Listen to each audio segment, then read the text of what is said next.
नमस्कार दोस्तों, मैं गौरव तिवारी आकार आईएएस के डिजिटल प्लेटफॉर्म में एक बार फिर आप सभी का स्वागत करता हूं। उम्मीद करता हूं आप सभी अच्छे होंगे, खुश होंगे, खुशहाल होंगे, परिवार के साथ स्वस्थ होंगे। मैं भी यहाँ बहुत अच्छा हूं, जैसा कि आप लोगों को दिख रहा हूं। तो चलिए शुरू करते हैं। पहले वाले लेक्चर में आपने देखा होगा हम गुरुत्वाकर्षण पढ़ रहे थे और गुरुत्वाकर्षण में हमने गुरुत्वाकर्षण बल क्या है, गुरुत्वाकर्षण बल और गुरुत्व बल में अंतर क्या है और गुरुत्वीय त्वरण क्या है, इन पर हम चर्चा कर चुके थे। ठीक, और उस वीडियो को मैंने वहीं समाप्त कर दिया था पार्ट 1 करके, और आज हम इसका पार्ट 2 देख रहे हैं जिसमें हम आगे चर्चा करेंगे द्रव्यमान और भार पर। चलिए देखते हैं। एक होता है द्रव्यमान और एक होता है भार। इन दोनों को बहुत सामान्य शब्दों में समझाने का प्रयास करता हूं, बस मेरी तरफ देखते चलना और इस टॉपिक को अभी मैं खत्म कर देता हूं। एक होता है द्रव्यमान और एक होता है भार। दोनों में अंतर समझना। एक है द्रव्यमान और एक है भार। द्रव्यमान को प्रदर्शित करते हैं स्मॉल m से और भार को प्रदर्शित करते हैं कैपिटल W से। अब ध्यान से समझते चलना। द्रव्यमान की परिभाषा बनती है किसी वस्तु में निहित पदार्थ की मात्रा, अर्थात द्रव्यमान वह राशि है जो यह बताएगी कि किसी वस्तु के निर्माण में कितने पदार्थ की आवश्यकता हमको लगी थी। तो जो द्रव्यमान है क्या है? पदार्थ की मात्रा। इसे हम प्रदर्शित करते हैं काय से? स्मॉल m से। अब एक बात ध्यान रखो, मैंने आपको बताया था मापन की 4 पद्धति थी, CGS, FPS, MKS, SI 7 थी, लंबाई और द्रव्यमान। तो ये जो द्रव्यमान है ये SI पद्धति की 7 राशियों में आती थी, अर्थात ये मूल रूप से कैसी राशि है? मूल राशि है। और आप सभी को पता है वहां पर इसका SI मात्रक क्या था, तो आपको पता होगा इसका SI मात्रक क्या था? किलोग्राम। और द्रव्यमान तो पदार्थ की मात्रा बताती है। दिशा, अब मैंने कहा कि ये 2 ग्राम प्लास्टिक से बना है, दिशा की कोई आवश्यकता नहीं है, इसीलिए द्रव्यमान को कैसी राशि माना जाता है? तो वो कौन सी राशि है? अदिश। अब ध्यान रखना, द्रव्यमान वास्तविकता में पदार्थ की मात्रा का मापक है, अर्थात आप इसके आधार पे ये बता सकते हो कि ये वस्तु कितने पदार्थ से मिलकर बनी है। और जैसे ये 2 ग्राम पदार्थ से बना है या मैं 50 किलो से बना हूं, तो मेरी या किसी भी वस्तु के पदार्थ की मात्रा में तत्काल परिवर्तन नहीं होते, तो कहा जाता है कि ये जो द्रव्यमान है ये कैसी राशि होती है? नियत राशि होती है। समय और स्थिति के अनुसार द्रव्यमान में परिवर्तन नहीं होता। यह पॉइंट ध्यान रखना। फिर सुन लो। द्रव्यमान को प्रदर्शित करते हैं m से। किसी वस्तु में निहित पदार्थ की मात्रा उसका क्या कहलाती है? द्रव्यमान। द्रव्यमान कैसी राशि है? मूल राशि। इसका SI मात्रक क्या है? किलोग्राम। कैसी राशि है? अदिश। इसकी कोई दिशा नहीं और ये सदैव कैसा होगा? नियत। लेकिन भार पे ध्यान देना। भार को प्रदर्शित करते हैं दोस्त W से। सभी फॉर्मूला जानते हैं। W बराबर होता है mg, अर्थात जब किसी वस्तु के द्रव्यमान में उस बिंदु पर लगने वाले गुरुत्वीय त्वरण का गुणा कर दिया जाता है तो मुझे क्या मिलता है? भार। क्लियर है? अब एक परिभाषा और सुनो। मैंने गुरुत्वीय बल बताया था। कहा जाता है कि एक ग्रह किसी वस्तु को अपनी तरफ जिस बल से आकर्षित करती है वो बल ही क्या कहलाता है? वो बल ही कहलाता है गुरुत्वीय बल। और गुरुत्वीय बल का फॉर्मूला क्या बताया था? mg। भार का फॉर्मूला क्या है? mg। अर्थात भार वास्तविकता में कौन सा बल है? गुरुत्वीय बल। ठीक है, तो भार वही गुरुत्वीय बल है जिस बल से पृथ्वी किसी वस्तु को अपनी तरफ क्या करती है? आकर्षित। अब एक बात और बताओ, द्रव्यमान का तो कोई फॉर्मूला नहीं है क्योंकि वो कौन सी राशि है? मूल। लेकिन भार तो 2 चीजों पर निर्भर कर रही है और जो किसी दूसरी पर निर्भर करती है वो कौन सी राशि कहलाती है? व्युत्पन्न राशि। अर्थात मेरा भार कैसी राशि है? व्युत्पन्न। एक बात और ध्यान रखना, ये एक मात्रक है लेकिन ये एक बल है। वास्तविकता में क्या है? बल। और कैसी राशि है? व्युत्पन्न राशि। अब एक बात बताओ, अगर भार एक बल है तो इसकी एक दिशा होगी, और दिशा होगी मतलब ये कौन सी राशि होगी? सदिश। द्रव्यमान कैसी राशि थी? अदिश। लेकिन भार कैसा है? सदिश। आप खुद बताओ। मैंने कहा ये मार्कर है 50 किलो का, इसका भार किधर है? आप सीधा बोलोगे नीचे। इस पृथ्वी पर स्थित प्रत्येक वस्तु का भार सदैव कहां लगेगा? नीचे, क्योंकि भार एक बल है और यह भार कैसी राशि होगी? सदिश। चलो इसका मात्रक निकाल लेते हैं। द्रव्यमान है, द्रव्यमान का SI मात्रक किलोग्राम। जी त्वरण है तो क्या हो जाएगा? मीटर पर सेकंड का स्क्वायर। क्लियर है? बिल्कुल। और चूंकि एक बल भी है इसलिए इसका एक मात्रक और हो जाता है जिसे कहा जाता है न्यूटन।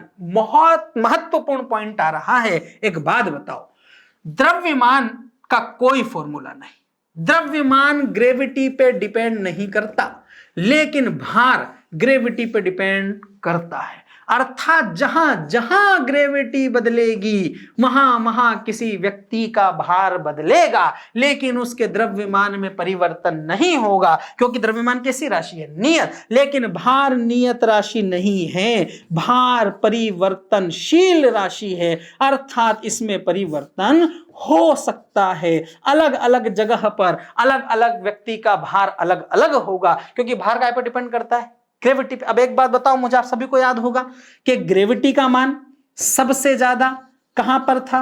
ध्रुवों पर, ठीक। तो किसी व्यक्ति का भार भी सबसे ज्यादा कहां पर होगा? ध्रुवों पर। बहुत महत्वपूर्ण पॉइंट है, याद रखना कि जी का मान सबसे ज्यादा कहां पर? ध्रुवों पर। क्यों? क्योंकि कारण मैं बता चुका था। तो जहां जी ज्यादा होगा वहां भार भी ज्यादा होगा। और जी सबसे कम कहां पर था? विषुवत रेखा या भूमध्य रेखा पर, और वहां जी कम है तो वहां भार भी क्या होगा? सबसे कम, ठीक है। अब एक बात बहुत बताना महत्वपूर्ण, पृथ्वी की सतह से ऊपर जाऊं तो जी कम होता है, पृथ्वी की सतह से नीचे जाऊं तो जी कम होता है, और पृथ्वी के केंद्र पे चला जाऊं दोस्तों तो जी शून्य हो जाता है। और अगर जी शून्य हो जाएगा तो मुझे जवाब दे दो, क्या शून्य होगा? द्रव्यमान या भार? द्रव्यमान शून्य नहीं होगा, लेकिन क्या हो जाएगा? भार। कारण भार डिपेंड करता है काय पे? ग्रेविटी पे। जहां जहां ग्रेविटी बदलेगी वहां वहां भार बदलेगा। अब बताओ, मैं चंद्रमा पे जाता हूं तो ग्रेविटी कम हो जाएगी, ग्रेविटी कम हो जाएगी तो मेरा भार भी कम हो जाएगा। क्लियर है? ये पूरा है, देख लीजिए, इसे पूरा पढ़ लीजिए। मैं आपको आगे लेके चलता हूं। पढ़ा तो इधर दे देता हूं, स्लाइड्स में पूरा लिखा हुआ है, लेकिन मैंने आपको समझा दिया। देखो, द्रव्यमान में लिखा है क्या? किसी वस्तु में निहित पदार्थ की मात्रा, किसी वस्तु में निहित पदार्थ की मात्रा, उसका क्या कहलाएगी? द्रव्यमान। कैसे प्रदर्शित करोगे? स्मॉल m से। कैसी राशि है? अदिश, एक मूल राशि है। SI मात्रक किलोग्राम। पिंड का द्रव्यमान सदैव क्या रहता है? नियत। स्थान बदलने पर नहीं बदलता। अगर किसी वस्तु का द्रव्यमान पृथ्वी पर 10 किलो है तो वो चंद्रमा पर चला जाए, बृहस्पति पे चला जाए, सूर्य पे चला जाए, ब्रह्मांड के किसी भी कोने में चला जाए, द्रव्यमान उसका नियत ही रहेगा, उसमें परिवर्तन नहीं होगा। लेकिन मेरे दोस्तों, यदि भार की बात आ जाएगी तो भार वास्तविकता में एक बल है। भार बराबर होता है F के। पृथ्वी पर किसी पिंड का भार उस बल के बराबर होता है जिस बल से पृथ्वी उस पिंड को अपनी तरफ आकर्षित करती है। W से प्रदर्शित करते हैं, व्युत्पन्न राशि है। SI मात्रक किलोग्राम मीटर पर सेकंड। चूंकि भार है इसलिए न्यूटन। कैसी राशि है? परिवर्तनशील राशि। वस्तु का भार ध्रुवों पर सर्वाधिक होगा, विषुवत रेखा पर, यहां लिखा है भूमध्य रेखा पर न्यूनतम होगा, और पृथ्वी के केंद्र पर शून्य होगा। भार शून्य होगा लेकिन द्रव्यमान शून्य नहीं होगा। क्लियर है? ये मेरे दो टॉपिक और खत्म हो गए। एक हो गया द्रव्यमान और एक हो गया भार। बहुत महत्वपूर्ण आ रहा है आखिरी टॉपिक, जिसे कहा जाता है पलायन वेग। आराम से समझते चलना पलायन वेग क्या होता है दोस्तों, ठीक है। एक बात ध्यान देना, ध्यान से। मान लो ये मेरी पृथ्वी की सतह है, ठीक है, और पृथ्वी की सतह के चारों ओर पाया जाता है वायुमंडल। सभी जानते हैं पृथ्वी के चारों ओर एक मंडल है जिस मंडल को कहा जाता है वायुमंडल, ठीक। और इस वायुमंडल के अंदर की सारी चीजों पर पृथ्वी एक बल लगाती है जिसे कहा जाता है गुरुत्वाकर्षण बल, और ये क्षेत्र पृथ्वी का कहलाता है गुरुत्वाकर्षण का क्षेत्र। अब मान लो मैंने पृथ्वी से एक वस्तु को ऊपर फेंका तो ये वस्तु थोड़ी ऊपर जाके फिर कहां जाएगी? नीचे। चलो मैं ऐसा करता हूं, इस वस्तु को थोड़ा और तेज फेंकता हूं, ठीक। जब इस वस्तु को मैं और तेज फेंकूंगा तो ये वस्तु और ऊपर जाएगी, और फिर कहां जाएगी? नीचे। मैं इसे और जोर से फेंकता हूं, ये और ऊपर जाएगी, और तेज फेंकता हूं, ये और ऊपर जाएगी और नीचे आ जाएगी। अर्थात एक बात स्पष्ट है, जैसे जैसे वस्तु का वेग बढ़ाया जाएगा वस्तु और अधिक ऊंचाई पर जाएगी। एक समय ऐसा आ जाए कि मैं यदि किसी वस्तु को ऐसे वेग से फेंकूं कि वो पृथ्वी के गुरुत्वाकर्षण क्षेत्र को छोड़कर कहां चली जाए? बाहर। और अगर वो पृथ्वी के गुरुत्वाकर्षण क्षेत्र को छोड़कर बाहर चली जाएगी तो फिर वो कभी भी लौटकर नहीं आएगी। तो वो वेग जिससे किसी वस्तु को फेंकने पर वो वस्तु पृथ्वी के गुरुत्वाकर्षण क्षेत्र को छोड़कर बाहर अंतरिक्ष में चली जाए, कभी भी लौट कर न आए, उस वेग को कहा जाता है पलायन वेग। और अंग्रेजी में अगर कहूं तो इसे कहा जाता है एस्केप वेलोसिटी। फिर सुनना, नाम से स्पष्ट है, पलायन वेग अर्थात वह वेग जिससे कोई सी वस्तु पलायन कर जाए, वह वेग जिससे फेंके जाने पर कोई सी वस्तु पृथ्वी के गुरुत्वाकर्षण क्षेत्र को छोड़कर बाहर चली जाए, अंतरिक्ष में चली जाए, कभी लौट करना है, उस वेग को कहा जाता है पलायन वेग। पलायन वेग को प्रदर्शित करते हैं वी से, और घोट लेना मेरे दोस्तों, इसका फॉर्मूला होता है वी बराबर अंडर रूट में 2gr, वी बराबर अंडर रूट में 2gr, जहां g होती है उस ग्रह की ग्रेविटी जिसकी हम बात कर रहे हैं, और r होती है उस ग्रह की त्रिज्या जिसकी हम बात कर रहे हैं। अब ध्यान से सुनना, आप सभी जानते हैं कि अलग अलग ग्रह के लिए ग्रेविटी अलग अलग होती है, अलग अलग ग्रह के लिए त्रिज्या अलग अलग होती है, और अगर ग्रेविटी और त्रिज्या सबके लिए अलग अलग है तो पलायन वेग का मान भी सबके लिए अलग अलग होगा। पृथ्वी के लिए अलग, चंद्रमा के लिए अलग, सूर्य के लिए अलग, बुध के लिए अलग। पृथ्वी के लिए पलायन वेग का औसत मान होता है 11.2 किलोमीटर पर सेकंड। घोट लेना, कोई पूछे ना पूछे मैं पूछूंगा कि पलायन वेग का मान, कमेंट में जवाब दे देना। पलायन वेग का मान होता है 11.2 किलोमीटर पर सेकंड। ध्यान रखना मेरे भाई, किलोमीटर पर ओवर नहीं है, क्या है, किलोमीटर पर सेकंड। और चूंकि चंद्रमा की त्रिज्या और ग्रेविटी पृथ्वी से कम है, इसीलिए चंद्रमा के लिए पलायन वेग का मान और कम हो जाएगा। कितना हो जाएगा? 2.31 किलोमीटर पर सेकंड। और एक बहुत महत्वपूर्ण फैक्ट बनता है कि पृथ्वी पे जो वायुमंडल पाया जाता है वो वायुमंडल क्यों है, तो यहां पॉइंट बनेगा कि पृथ्वी पे वायुमंडल का पाया जाना सिर्फ इसलिए संभव है क्योंकि यहां पर एक वेग है जिस वेग को कहा जाता है पलायन वेग। और चंद्रमा पे वायुमंडल क्यों नहीं होगा? क्योंकि वहां का पलायन वेग बहुत कम है। ये भी क्यों है समझ लो। ऐसा लोग कहते हैं, मैं नहीं कहता, मैं तो कुछ भी नहीं कहता, न्यूटन ही सब कहता है। ऐसा लोग कहते हैं कि मान लीजिए पृथ्वी है, ठीक, और ये पृथ्वी जब बन रही होगी, शुरू में बहुत गर्म होगी तो ठंडी हो रही होगी, ठंडी होगी तो धीरे धीरे धीरे धीरे इसमें से क्या जा रही होंगी? गैसें निकल के बाहर। जब गैसें बाहर जा रही होंगी शुरुआती चरण में, तो पृथ्वी का केंद्र ठंडा हुआ होगा तो उसमें चुंबकीय शक्ति आ गई होगी, और चुंबकीय शक्ति आने पर पृथ्वी में जैसे ही गुरुत्वाकर्षण का बल आया, पृथ्वी ने सब लोगों से कह दिया कि मुझे छोड़ के जाने वालों एक बात ध्यान रखना, मुझे छोड़कर वही जा पाएगा जिसका वेग 11.2 किलोमीटर पर सेकंड से क्या है? ज्यादा। जिनका 11.2 से ज्यादा है वो बिल्कुल आदर के साथ जाएं, लेकिन जिनका 11.2 से कम है वो जाने की सोचना भी मत। तो जितनी भी गैसें जिनका वेग 11.2 से ज्यादा था वो सब छोड़ के चली गई, और आज हमारे वायुमंडल में जितनी भी गैसें हैं वो सारी गैसें वायुमंडल में इसलिए हैं क्योंकि उन सब का वेग इस पलायन वेग से क्या है? कम। और यही कारण है कि वो वस्तु कहीं भी इधर उधर नहीं जाती। ठीक, जैसे हमारे इंदौर में एक डायलॉग होता है, हमारे इंदौर के लोग कहते हैं ज्यादा तेज मत चलो। ज्यादा तेज इसलिए मत चलो क्योंकि अगर आप ज्यादा तेज चले, और ज्यादा तेज चलने पर अगर आपका पलायन वेग 11.2 किलोमीटर के बराबर हो गया तो आप पृथ्वी को छोड़कर अंतरिक्ष में चले जाओगे, फिर दुनिया की कोई ताकत आपको ला नहीं सकती। ऐसी कोई बात नहीं, हालांकि मजाक कर रहा हूं। लेकिन क्या हुआ, सेम केस चंद्रमा पे देखूं तो चंद्रमा का तो 2.31 है। चंद्रमा ने भी ये कह दिया कि भाई जिसको मुझसे दूर जाना है वो कम से कम इतना रखो, कितना? 2.31 किलोमीटर। लगभग सारी गैसों का इससे ज्यादा है। सारी गैसें छोड़ के उस चंद्रमा के वायुमंडल को चली गई, कोई गैस नहीं बची, इसलिए कहा जाता है चंद्रमा पर वायुमंडल नहीं पाया जाता। ठीक है, ये मेरा पूरा टॉपिक जिसे कहा जाता है पलायन वेग लिखा है। बिल्कुल लोड मत लेना, सब मुझ पर छोड़ना, विश्वास नहीं, अंधविश्वास करना। ये पलायन वेग क्या है? आप कह दोगे कि पलायन वेग वह न्यूनतम वेग है जिससे किसी पिंड को पृथ्वी की सतह से फेंके जाने पर वह पृथ्वी को छोड़कर अंतरिक्ष में चला जाता है। पलायन वेग को प्रदर्शित करते हैं वी से। वी बराबर होता है अंडर रूट में 2gr। इसका मान अलग अलग ग्रहों के लिए अलग अलग होता है। पृथ्वी के लिए होता है 11.2 किलोमीटर पर सेकंड, चंद्रमा के लिए 2.31, कहीं कहीं 2.4 भी मिलता है, तनाव न लेना। ठीक, पृथ्वी पे बहुत महत्वपूर्ण है मेरे भाई ये। बाकी तो सब यहां 2 ही पॉइंट मेन है, बाकी तो हाथी के दांत है सिर्फ दिखाने के, खाने के अलग है। बहुत महत्वपूर्ण पॉइंट ये होंगे। पृथ्वी पे पलायन वेग क्यों, पृथ्वी पे वायुमंडल क्यों है? पलायन वेग के कारण। और पृथ्वी के लिए पलायन वेग का मान कितना था? 11.2 किलोमीटर पर सेकंड। ठीक है, ये मेरे पास पलायन वेग भी खत्म। बहुत महत्वपूर्ण टॉपिक जिसे कहा जाता है उपग्रह, इसे आराम से समझना। ठीक है, उपग्रह क्या होते हैं? लोग ऐसा कहते हैं दोस्तों कि वे सारे खगोलीय पिंड या आकाशीय पिंड जो किसी ग्रह का चक्कर लगाते हैं वो कहलाते हैं उपग्रह। उपग्रह दो प्रकार के होते हैं, सभी जानते हैं।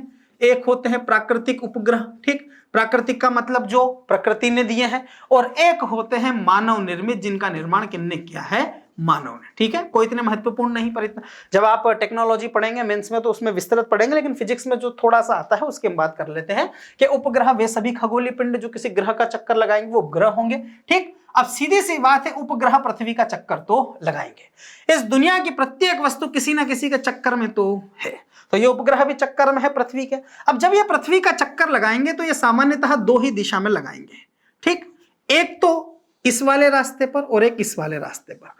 ये उपग्रह जिस रास्ते पर चक्कर लगाते हैं हर जगह नहीं घूम सकते, लेकिन इनके कुछ निर्धारित पथ होते हैं, उन पथों को कहा जाता है उन उपग्रह की कक्षा। और दो ही कक्षा है, एक वो कक्षा होगी जो भूमध्य रेखा के आसपास होगी, उसे कहा जाएगा भूमध्य रेखी कक्षा या भूमध्य रेखी तल, और जो ध्रुवों से होकर गुजरेगी उसे कहा जाएगा उन उपग्रहों की ध्रुवीय कक्षा या फिर कहा जाएगा ध्रुवीय तल। ये मेरा कहलाएगा ध्रुवीय तल और ये मेरा कहलाएगा विषुवत रेखी तल। क्लियर है? तो दो कक्षाएं हो जाएंगी, उपग्रह यहीं घूमेंगे, या तो उपग्रह ऐसे भूमध्य रेखा के अनुरूप घूमेंगे या उपग्रह ध्रुवीय भाग में घूमेंगे। बहुत महत्वपूर्ण, याद रखना।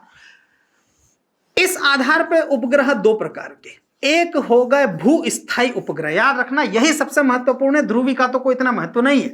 इस भूस्थायी उपग्रह को ही एक नाम दिया जाता है जिसे कहा जाता है तुल्यकालिक उपग्रह। याद रखना, चित्र में आप देख लेना, पॉइंट नंबर 1, भूस्थायी उपग्रह वे उपग्रह होंगे जो पृथ्वी का चक्कर भूमध्य रेखी कक्षा में लगाएंगे। याद रखना, भूमध्य रेखी या भूमध्य रेखी तल में चक्कर लगाएंगे, वो सब कहलाएंगे भूस्थायी उपग्रह। ध्यान से समझना। और ये जब पृथ्वी का चक्कर लगाएंगे तो इनकी दिशा होगी मेरे भाइयों पश्चिम से लेके पूर्व।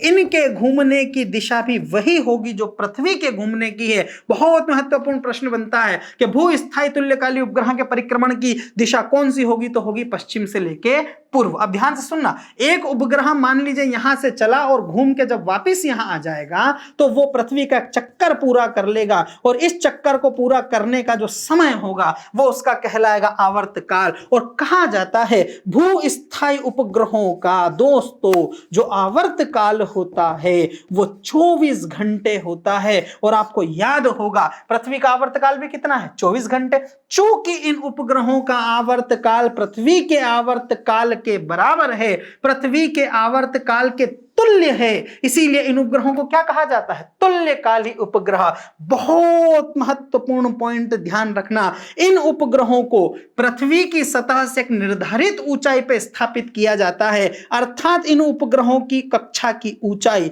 पृथ्वी से 36,000 किलोमीटर है। याद रखना दोस्तों, बहुत महत्वपूर्ण, 20-25 स्टार मार के लिख दो। 3600 नहीं है, 3,60,000 नहीं है, कितना है, 36,000। और एक बात बहुत महत्वपूर्ण सुनो कि इन उपग्रहों के घूमने की दिशा पश्चिम से पूर्व है। इन उपग्रहों का आवर्तकाल भी 24 घंटे है, अर्थात मान लीजिए ये उपग्रह पृथ्वी के सामने स्थापित किया गया है, इनकी घूमने की दिशा भी पृथ्वी के समान है, इनका जो समय है वो भी पृथ्वी के समान है। तो ऐसा लोग कहते हैं कि पृथ्वी के किसी एक बिंदु के ऊपर अगर इन्हें स्थापित किया गया तो इनकी दिशा भी समान है, इनका आवर्तकाल भी समान है। तो ये पृथ्वी के किसी एक बिंदु से देखे जाने पर सदैव कैसे दिखाई देंगे, स्थायी। और चूंकि ये उपग्रह स्थायी दिखाई देते हैं इसीलिए इन्हें कहा जाता है भूस्थायी उपग्रह। याद रखना, कौन सा उपग्रह, भूस्थायी। ये बहुत महत्वपूर्ण पॉइंट है, भूस्थायी या तुल्यकालिक उपग्रह। पास में कहीं पूजा हो रही है, शंख की आवाज आ रही है, तनाव न लो, अपन पढ़ते चलो, ठीक। भूस्थायी या तुल्यकालिक उपग्रह जब अच्छे काम होते हैं तो थोड़े बहुत व्यवधान आते ही रहते हैं, ठीक है। हालांकि पूजा व्यवधान नहीं है, ये तो ईश्वर की कृपा है कि हमारी पढ़ाई के बीच में ईश्वर ने संकेत दिया कि जाओ बेटा फलो फूलो फलो फूलो। भूस्थायी उपग्रह या तुल्यकालिक उपग्रह वे उपग्रह जो भूमध्य रेखी तल या कक्षा में चक्कर लगाएंगे, इनकी दिशा होती है पश्चिम से लेकर पूर्व की ओर, आवर्तकाल होता है 24 घंटे, ऊंचाई होगी 36,000 किलोमीटर और पृथ्वी से देखने पर सदैव स्थायी दिखाई देंगे। इसीलिए कौन से उपग्रह, भूस्थायी उपग्रह। क्लियर है? तो जो यूं घूमे भूमध्य रेखा पे वो भूस्थायी, और जो ध्रुवों से घूमे वो ध्रुवी। अब ध्रुवी तो आप आसानी से समझ जाएंगे, चलिए आगे चर्चा करते हैं। ठीक है, स्लाइड्स पे देखते चलें, मैंने आपको बता दिया, पढ़ते चलें, आप समझ जाएंगे। उपग्रह कितने प्रकार के हैं ये तो ठीक है, यहाँ लिखा है तुल्यकाली उपग्रह, मेरे भाई ने अंडरलाइन करते चलना, पढ़ लेना अच्छे से। ठीक है, भूस्थायी उपग्रह पृथ्वी के अक्ष के लंबवत, अक्ष के लंबवत मतलब ये पृथ्वी का अक्ष है तो ये ऐसे घूमेंगे। ठीक है, अक्ष से लंबवत, पृथ्वी के अक्ष के लंबवत अंडरलाइन कर लेना। दिशा किधर होगी? पश्चिम से लेकर पूर्व की ओर परिभ्रमण करते हैं। इन उपग्रहों का परिक्रमण काल किनके तुल्य है? पृथ्वी के, इसलिए क्या कहलाएंगे? तुल्यकाली। भूस्थायी क्यों कहलाते हैं? क्योंकि दिशा भी सेम है, आवर्त काल भी सेम है, देखने पर सदैव स्थिर दिखाई देते हैं, इसलिए क्या कहलाएंगे? भूस्थायी। पृथ्वी के तल से कितनी ऊंचाई पर? 36,000, और चूंकि बहुत ऊपर हैं इसीलिए इनका उपयोग वायुमंडल की ऊपरी सतह का अध्ययन करने, मौसम की भविष्यवाणी करने के लिए किया जाता है। इनमें सबसे महत्वपूर्ण एक 36,000 है, एक ये 24 घंटे है, एक ये दिशा है। लगभग ये तो पूरा ही महत्वपूर्ण है। ठीक है, और एक आखिरी मेरे पास ये बच रहा है जिसे कहा जाता है ध्रुवी। इसे तो मैंने अभी आपको बता ही दिया कि ध्रुवी उपग्रह वे उपग्रह होंगे जो ध्रुवी तल में चक्कर लगाते हैं। ठीक है, तो ये ध्रुवी तल में चक्कर लगाएंगे जो ध्रुवों से गुजरेगी। ठीक है, आगे उत्तर से लेकर दक्षिण में घूमते हैं, जिस कक्षा में परिभ्रमण करते हैं वो ध्रुवी कक्षा कहलाती है। ऊंचाई देख लेना 400 से लेकर 1100, ये कोई महत्वपूर्ण नहीं, उसका बहुत महत्वपूर्ण 36,000। इन उपग्रहों का उपयोग पृथ्वी के पूरे क्षेत्र की फोटोग्राफी करने के लिए। क्यों पृथ्वी के क्षेत्र की पूरी फोटोग्राफी करने के लिए? क्योंकि ये उपग्रह घूमते हैं ऐसे और पृथ्वी घूमती है ऐसे, तो ऐसा कहते हैं लोग। हालांकि होता भी है कि ये उपग्रह यूं चलते हैं और पृथ्वी यूं घूमती है, तो इन उपग्रहों के सामने से पूरी पृथ्वी गुजर जाती है, और पृथ्वी गुजर जाने के कारण ये पूरी पृथ्वी की फोटोग्राफी कर सकते हैं। और बाकी ये इनके उपयोग हैं, इन्हें आप पढ़ लीजिए। महत्वपूर्ण तो कोई विशेष नहीं, मेंस के पॉइंट ऑफ व्यू से जरूरी है, लेकिन जो महत्वपूर्ण बिंदु थे वो मैंने आपको इसमें समझाया। ठीक है, एक ही आखिरी टॉपिक आ रहा है जिसे कहा जाता है उपग्रह की कक्षीय चाल। इसे समझ ही लो क्या होता है, एक बात ध्यान से समझना। लोग ऐसा कहते हैं कि जब भी किसी उपग्रह को पृथ्वी के चारों ओर स्थापित किया जाएगा तो वो पृथ्वी का क्या लगाएगा? चक्कर। जिस पथ में वो चक्कर लगाएगा वो पथ कहलाएगी उस उपग्रह की कक्षा। क्या कहलाएगी? उस उपग्रह की कक्षा। जिस पथ में उपग्रह चक्कर लगाएगा वो कहलाएगा उस उपग्रह की कक्षा। और हर कक्षा में घूमने के लिए एक नियत चाल की आवश्यकता होगी, वही चाल कहलाती है उस उपग्रह की कक्षीय चाल। याद रखना, फिर सुन लो, किसी उपग्रह को उस उपग्रह की कक्षा में स्थापित करने के लिए आवश्यक चाल जो होगी वही कहलाएगी उस उपग्रह की कक्षीय चाल। जैसे मान लीजिए इस पृथ्वी की सतह से ऊपर एक कक्षा है, मान लो इस कक्षा में जो उपग्रह चलेंगे या दौड़ेंगे उनको 40 किलोमीटर प्रति सेकंड की रफ्तार चाहिए, मान लो। तो अगर आप कोई सा उपग्रह स्थापित कर रहे हैं, अगर उसकी चाल 40 से कम है तो वो वापस पृथ्वी पे गिर जाएगा, 40 से ज्यादा है तो वो अपनी कक्षा को छोड़कर अंतरिक्ष में चला जाएगा। मतलब उसे स्थापित करने के लिए मिनिमम कितनी चाहिए? 40। तो यही आवश्यक चाल उसकी क्या कहलाएगी? कक्षीय चाल। घोट लेना मेरे भाई, बहुत महत्वपूर्ण है। VO बराबर अंडर रूट में GR। आपको याद आया होगा, अभी पलायन वेग पढ़ाया था, पलायन वेग का फॉर्मूला होता था VE बराबर अंडर रूट में 2GR। VE बराबर अंडर रूट में 2GR पलायन वेग था, और कक्षीय चाल है VO बराबर अंडर रूट में GR। याद रखना, VO बराबर अंडर रूट में GR। अब यहां एक बात ध्यान से सुनना, मैं आपको चीज बता देता हूं। लिखा हुआ है VO बराबर अंडर रूट में GR। ठीक, इसका एक फॉर्मूला और होता है, VO बराबर अंडर रूट में GM अपॉन में R प्लस H। यह फॉर्मूला भी है, यहां समझ लो। ये तो समझ में आ ही गया, G मतलब ग्रेविटी, R होती है पृथ्वी की त्रिज्या, इस दूसरे फॉर्मूले में G होगा वही universal gravitational constant, capital M होगा उस ग्रह का द्रव्यमान जिस ग्रह की बात हो रही है। R प्लस H का फंडा बता देता हूं। मान लीजिए ये पृथ्वी है, या रुको एक मिनट, एक ब्लैंक साइड पे चलते हैं और ब्लैंक साइड पे चल के अपन इसको समझते हैं, यहां समझो। ठीक, जैसे मैं आपको बताता हूं उपग्रह की कक्षीय चाल। ये पृथ्वी है, समझना, इस पृथ्वी का केंद्र है, इस केंद्र से सतह R है और इस R से इतनी ऊंचाई पे मैंने उपग्रह स्थापित किया है, तो ये क्या है? H। मैंने पूरी टोटल कितनी बना दी? R plus H। ठीक है, जितनी चाल चाहिएगी वो उसकी कक्षीय चाल है। VO बराबर अंडर रूट में GR एक फॉर्मूला, ठीक, VO बराबर अंडर रूट में GR एक फॉर्मूला, और एक और है VO बराबर अंडर रूट में GM अपॉन में R प्लस H। क्या इस दूसरे वाले फॉर्मूले को मैं ऐसा लिख सकता हूं क्या दोस्तों? अगर आप अनुमति दो तो R प्लस एच लिख सकता हूं। क्या आप अनुमति दो तो मैं इसको ऐसा लिख सकता हूं R प्लस एच। ठीक है, अर्थात मुझे एक बात समझ में आ रही है कि कक्षीय चाल और उस उपग्रह की पृथ्वी से ऊंचाई में कैसा संबंध है? वित्त क्रमानुपाती। प्रश्न बनेगा, यदि किसी उपग्रह की ऊंचाई बढ़ती जाए बढ़ती जाए बढ़ती जाए तो उसके कक्षीय चाल में क्या होगी? कमी। समझ में आ गया? क्योंकि दोनों में वित्त क्रमानुपाती संबंध है। अगर ऊंचाई बढ़ती जाएगी तो कक्षीय चाल में क्या होती जाएगी? कमी। और अगर ऊंचाई कम होती जाए, मतलब उपग्रह पृथ्वी से दूर जाता जाएगा तो कक्षीय चाल कम होती जाएगी, और पास आता जाएगा तो कक्षीय चाल बढ़ती जाएगी। क्लियर है? एक चीज और समझ लो, महत्वपूर्ण पॉइंट है। मैंने आपसे पहले भी कहा था, कोई सा भी फॉर्मूला उन्हीं चीजों पर निर्भर करेगा जो उसके फॉर्मूले में आएंगी। इस फॉर्मूले में ग्रेविटी है और पृथ्वी की त्रिज्या है। इस फॉर्मूले में यूनिवर्सल ग्रेविटेशनल कांस्टेंट है, द्रव्यमान है ग्रह का, त्रिज्या है ग्रह की, और पृथ्वी की सतह से ऊंचाई है। क्या इन दोनों फॉर्मूले में कहीं भी उपग्रह के द्रव्यमान की बात हुई? क्या उपग्रह का द्रव्यमान कहीं से कहीं तक बात हुई? नहीं। अर्थात किसी भी उपग्रह की कक्षीय चाल उस उपग्रह के द्रव्यमान पर निर्भर नहीं करती। इसका मतलब है कि अगर एक कक्षा है जिसके अंदर कोई दो उपग्रह चक्कर लगा रहे हैं, एक अगर 100 किलो का है, ठीक है, और एक अगर 20 किलो का है, द्रव्यमान का कोई प्रभाव नहीं पड़ेगा, दोनों की स्पीड बराबर होगी। मान लीजिए घूमने के लिए 40 किलोमीटर पर सेकंड चाहिए तो दोनों की स्पीड बराबर होगी, क्योंकि कक्षीय चाल द्रव्यमान पर निर्भर नहीं करती। याद रखना, यहां पे लिख के रख लीजिए। मैंने पूरा बता दिया आपको, ये वाला टॉपिक है, ठीक है। वो अगला टॉपिक आ गया था उपग्रह की कक्षीय चाल, VO बराबर अंडर रूट में GR। यहाँ एक फॉर्मूला और आप लिख के रख लीजिए, आपकी श्रद्धा भक्ति।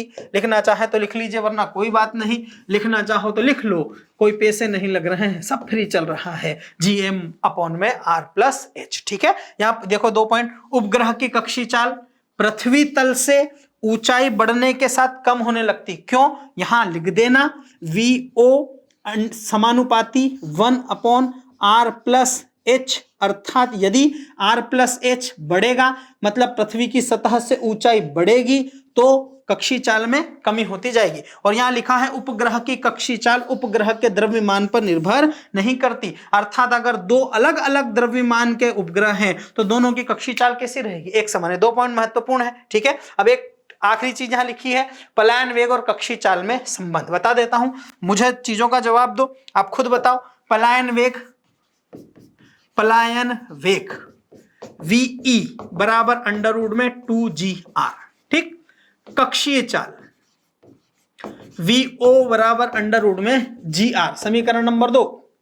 समीकरण नंबर 1, अगर आप मुझे अनुमति दें तो क्या मैं इसको ऐसा लिख सकता हूं, VE बराबर अंडर रूट में 2 इंटू अंडर रूट में GR? लिख सकता हूं? हाँ। क्या मैं ऐसा लिख सकता हूं समीकरण 2 से V रूट GR की जगह VO? बिल्कुल लिख सकता हूं, VE बराबर अंडर रूट में 2 इंटू VO। ठीक है, क्या मैं लिख सकता हूं, पलायन वेग बराबर रूट 2 इंटू उपग्रह की कक्षीय चाल। समझ में आ गया? बहुत महत्वपूर्ण हो सकता है बन जाए कि पलायन वेग और कक्षीय चाल में क्या संबंध है। याद रखना, कक्षीय चाल का रूट 2 गुना पलायन वेग होता है। फिर बोल देता हूं, पलायन वेग VE बराबर अंडर रूट में 2GR होता है। इसे 2 भागों में तोड़ दिया, रूट 2 इंटू रूट GR। इस रूट GR को मैं यहां से क्या लिख सकता हूं, VO, तो बन जाएगा VE बराबर अंडर रूट में 2 इंटू अंडर रूट में VO। यहां याद रखना VO बराबर नहीं है, VE बराबर। ठीक है, तो ये मेरे पास पूरा गुरुत्वाकर्षण का टॉपिक था। गुरुत्वाकर्षण क्या होता है, गुरुत्वाकर्षण के सिद्धांत क्या थे, गुरुत्वीय त्वरण क्या है, उसकी निर्भरता क्या क्या थी, द्रव्यमान क्या, भार क्या, उपग्रह क्या, उपग्रह की कक्षीय चाल क्या, और कक्षीय चाल और पलायन वेग में संबंध क्या। बिल्कुल अपना ध्यान रखें, स्वस्थ रहिए। कोई भी समस्या हो, कोई भी चीज समझ नहीं आई हो तो नीचे कमेंट बॉक्स में लिखिए, मैं उसे आपको वहां पे उसका जवाब दूंगा। ठीक, धन्यवाद।